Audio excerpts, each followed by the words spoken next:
Broadcasting live on YouTube, Facebook, and X. Here's your host, Andrew Romanella. Okay? Just get the hell out of here. Nobody cares what you think if you're not a Mets fan.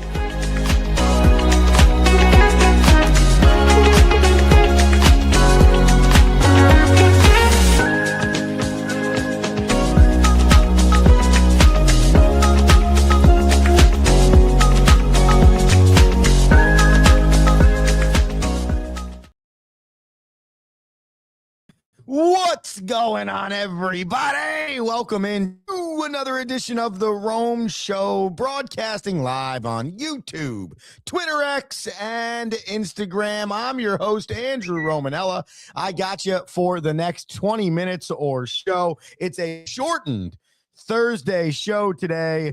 It is January 29th, 2026. As I mentioned on Tuesday, for the next month, our Tuesday and our Thursday shows will start roughly around 6:45, as I got to get out of here at 7:15 so I can go get the boys better at baseball. But that doesn't mean we're still not here for you to give you all of the latest and the most colorful opinions on the topics of sports. We got today some more on the Bill Belichick situation. If you don't remember, Rome Show podcast, wherever you listen to your podcast, we talked about Bill Belichick not being a first ballot Hall of Famer yesterday. Well, Tom Brady came out and had some stuff to say about, as did Robert Kraft, as did some of the voters who hold a vote for the National Football League Hall of Fame. In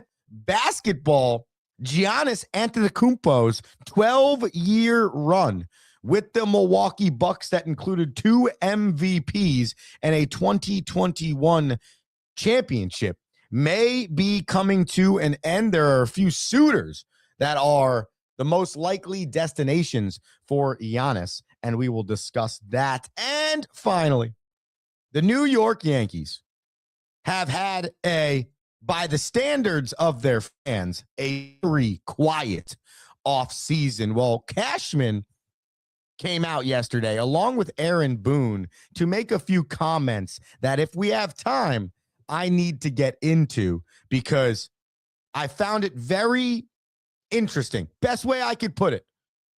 Very interesting. So that's everything on the docket today. If you want to get in on the action, youtube.com/the Romanellas. That's youtube.com/the Romanellas. You can join in like our friend Megan from Down Under, who writes in, "Let's go Yankees." Good morning, Megan.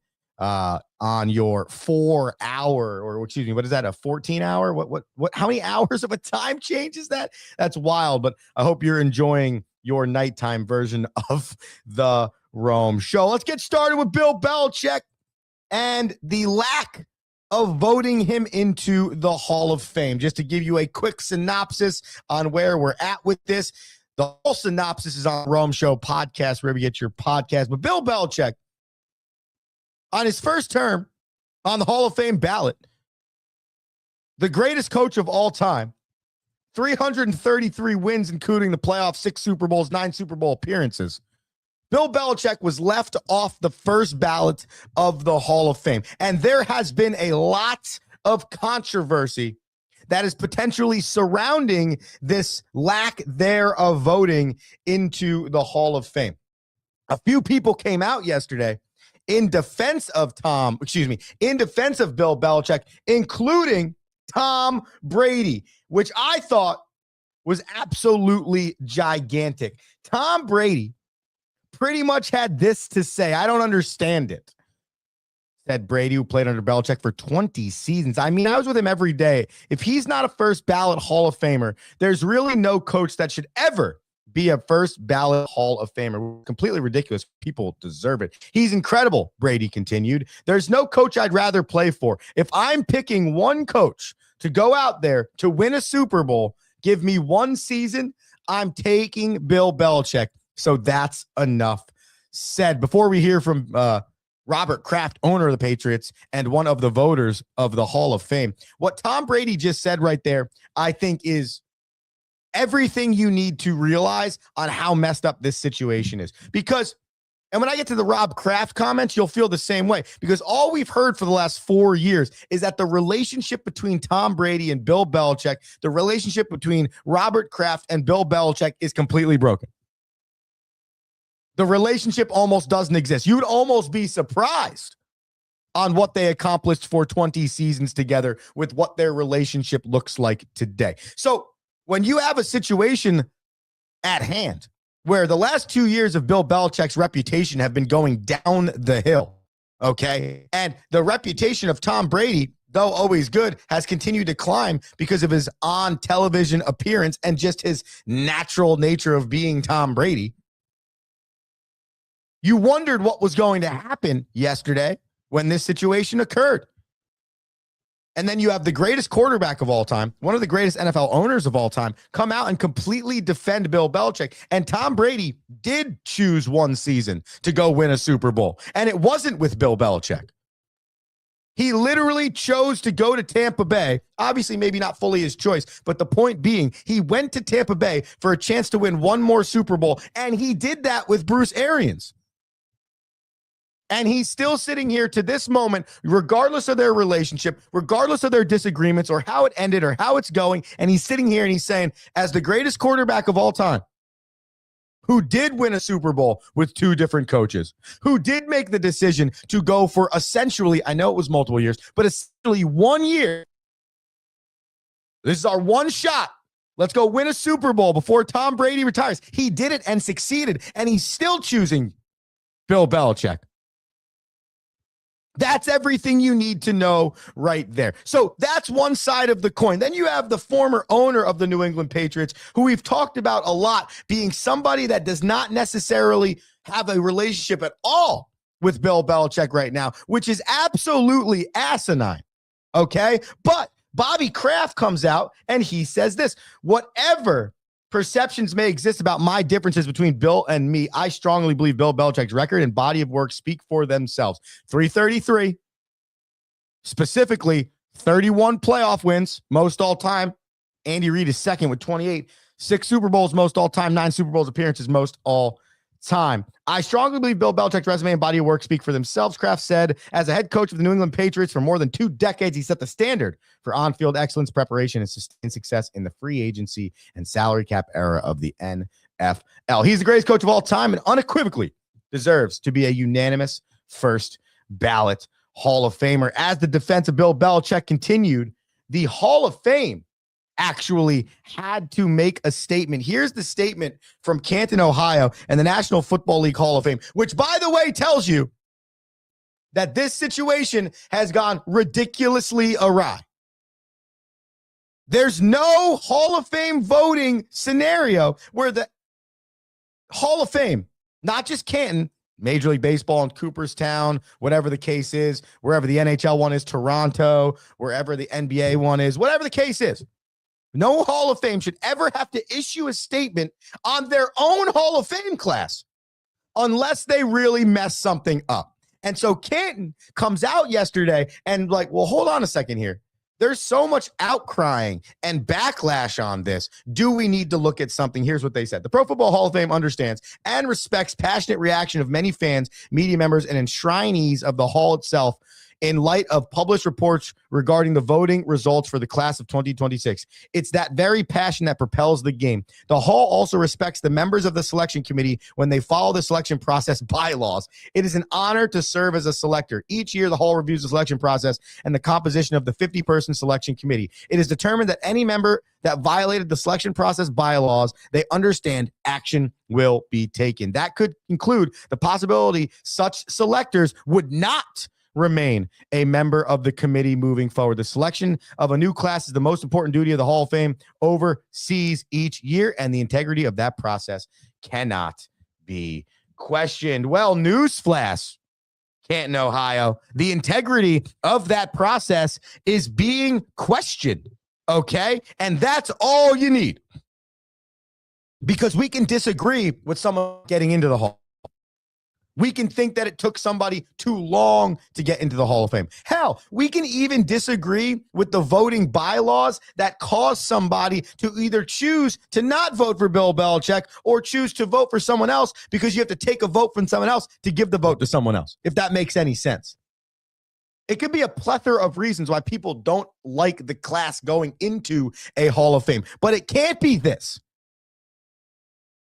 Because with some of these rumors, you got to know there's some truth to it. Now, Bill Polian came out yesterday and said, I didn't say anything about Bill Belichick, having to be reprimanded before getting into the Hall for what he did with Spygate and yada, yada, yada. He said, but I did hear some other people talking about it. All right, this is over then. The Hall of Fame should now step in and say, okay, here's the deal. We clearly messed this thing up. We got some losers in the room that really have the wrong perception of what their job is here. You're not the gatekeeper of moral values. You're the gatekeeper of who played better professional football or not. Like, let's not get it twisted. You're the writer for a newspaper or an online site, and I'm not discrediting that as a job. It's the opposite. That's a legitimate job. You have poll. People are going to listen to you. You don't deserve this gatekeeping opportunity. You don't deserve, as a writer of anything anymore, to be the primary gatekeepers of a sacred place. What about broadcasters? What about the guys that are actually calling the game in the production meetings that most likely aren't creating bad relationships with the players because they're not reporting on the players, they're calling the game? Personally, I think that every Hall of Fame committee should only be made up of people that are in the Hall of Fame because they are in the Hall of Fame. Their star is in. They got their gold jacket. Their bust is there. So to think, well, I didn't really like that guy, so I'm not going to put him in the Hall of Fame, I think that changes when you've already reached that pinnacle. Now, that's not the answer. I don't know if there really truly is an answer outside of the first step, which is where you got to remove these writers with all their stupid power from the opportunity to vote. I'll finish with this because one of the writers did come out and make a comment or make a few comments yesterday. His name is Armando Salguero, okay? And not only is Armando a voter, I think he's from Outkick NFL. I believe he's the Outkick NFL senior writer. What I noticed about what Armando was saying here was pretty simple, and I'll read the quote in a second. Armando is the guy that essentially presented Bill Belichick to the Hall of Fame committee. So it's almost like your running mate to show people why you deserve to be in the Hall. He said this: they should identify themselves as the people who kept Bill Belichick out of the Pro Football Hall of Fame this year. I am saying that here and would say as much to their face. Their votes sunk Bill Belichick's chances, embarrassed the Hall of Fame in the process. Couldn't agree more. They make all selectors look bad, and they shouldn't hide behind their minority vote to protect themselves at the expense of the wider group. I know it's a wider group because I've spoken with a lot of selectors since our meeting, and they agreed with my vote of Bill Belichick. And that's the final thought here. If you're a dude that truthfully wanted to make the decision to vote against any person that is a clear-cut, obvious first ballot Hall of Famer, baseball, football, hockey, basketball, if you're a voter with that power that decides they want to use that power to hold somebody out of the Hall of Fame or make a decision on morals and values because they think that's their job, they don't deserve to vote. This is not a hall of the greatest human beings on earth. This is a hall of the best athletes in a sport.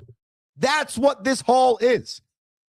And if we get to the depths of what someone did or didn't do during their career to call it morally great or morally wrong or whatever the case is, we'd have to reevaluate every single entry into the Hall of Fame, any Hall of Fame, since the beginning of time. And I will always use Major League Baseball as the example. But I got to imagine there are other examples in the Pro Football Hall of Fame. Okay?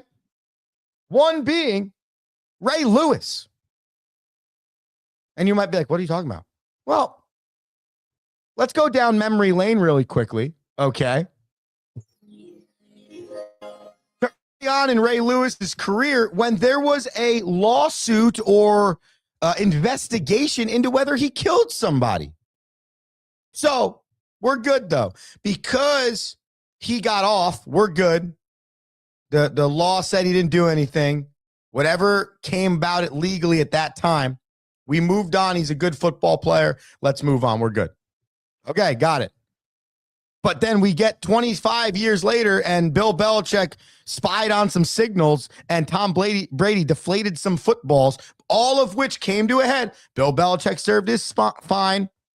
When it came to Deflategate, it was shown Bill Belichick didn't have anything to do with it. Whether you believe in that or not, doesn't matter. Tom Brady took the heat on that. So Ray Lewis had a checkered past. We're good with him being in the Hall of Fame, though.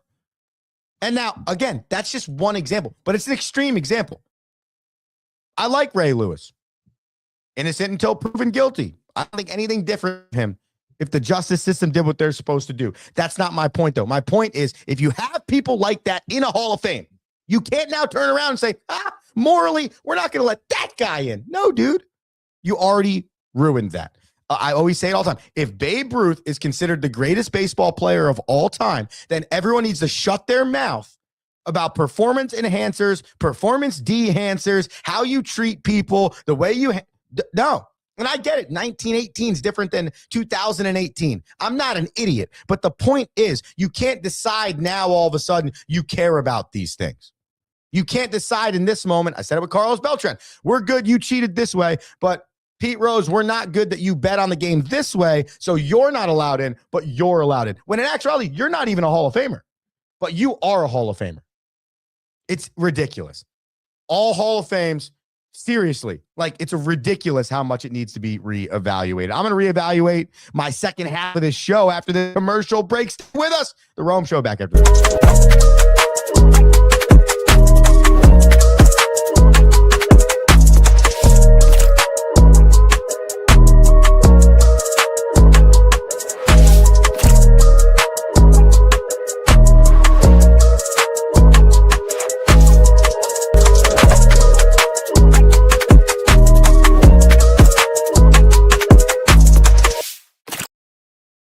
What is one thing every great leader has in common? They challenge their people to not stop at the first right answer. Tighten the Lug Nuts is a leadership book that will teach you how to move past the first right answer with entertaining and detailed examples founded in real-world concepts and experiences. Accelerate towards your professional goals with Tighten the Lug Nuts, one of the best leadership books available.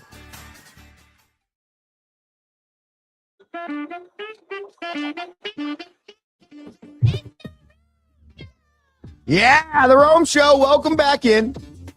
January 29th, 2026. Super cold in the state of New Jersey. Megan writes, East Coast bias from writers and media happens to the Seahawks always. It's truthfully, it's a bias. That's the best way to put it, Megan. It's a bias. There's a bias that happens with this voting, and you have to do the best you can to have protocols in place to protect people from that happening. If it does come out that somebody abused their vote just to keep Bill Belichick off because they felt some type of way about whatever happened in his career, they don't deserve to have a vote. Andrew Romanella, The Rome Show. 5 minutes left on this program today as we got some baseball practice to get to. Giannis Antetokounmpo, the star of the Milwaukee Bucks, is most likely going to be on the move. The reports have been coming out for the last few months here, but as we get closer and closer to next month's NBA trade deadline, it is looking like Giannis will no longer suit up in a Milwaukee uniform. There's a few things to know here. Okay, the first one is the four teams that have been linked to Giannis this entire time are the Miami Heat, the Minnesota Timberwolves, the New York Knickerbockers, and the Golden State Warriors. The New York Knicks have been largely at the top of this list for a minute now. I believe Giannis had spoken to the franchise at the start of the season and over the last 5 or 6 months about what the path is, what the future is for him in a Bucks uniform. All of that has led to a lot of conversation about the potential of adding him to the New York Knicks to go alongside Jalen Brunson. The conversation is twofold. The first one is which team is going to be willing to give up enough to just simply activate the trade of Giannis Antetokounmpo. Okay, that's the first thing. Who has enough pieces that they could start that trade with Milwaukee that they get Giannis back? The second part of this is where his contract lies. Giannis on October 1st of 2026, so essentially the beginning of this next season coming up, will started last year on his contract deal or is eligible for the 4-year, $275 million super extension. Okay, so he could either sign the extension on October 1st or play out the 2026-2027 season and become an unrestricted free agent the following summer. So the conversation is twofold. Who the hell even has the pieces that they could potentially trade for Giannis?